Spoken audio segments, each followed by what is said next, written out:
وروره کوم سوال لرئ کولی شئ. ولا کارسي زه به یو سوال وکم په خیر ټولو په اجازه. کارسي دا قرباني په خیر سره دا قرباني زه کومه لکه داسې حساب دی موږ شکر د شپږ ورونه یو خو ټول بیل بیل یو.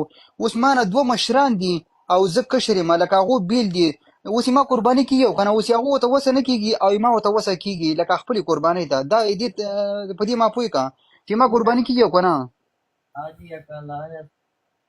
اول خبره دا ده چې اصل قرباني وروره هغه ستا قرباني ده چې ستا وس کېږي او هغه نور وروڼه کوي او ته ورته روپۍ ورکوې هغه د هغې احسانا قرباني کېږي. خو چې ته وس لرې دغه قربانۍ دپاره واده ضروري نه دی چې یو سړی بالغ دی عقل لري روپۍ لري په ده باندې قرباني لازم ده دا بې کوي ښه. او اوس خو په دې نشته کاري صاحب تا ته خو معلومات دی چې اوس که زه خپله قرباني کوم هم زه به څلور قرباني کوم ښه چې څلور نورې ورسره یو ځای کړم اته قرباني چېرته چړي ورسره رسېږي کاري صاحب.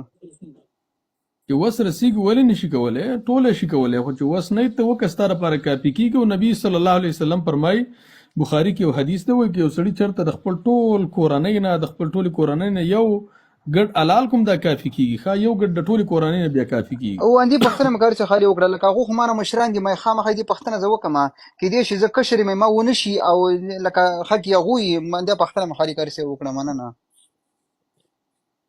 نه وروره شریعت کې بس همغه مسله ده چې کوم کس وس کېږي په هغه باندې قرباني لازم ده که کشر دی که مشر دی ښه.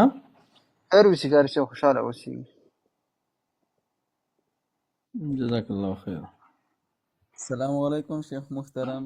دوه ورځې لایف هم نه راغلی امید دی چې ښه به وي شیخ محترم. وعلیکم السلام. اپریدي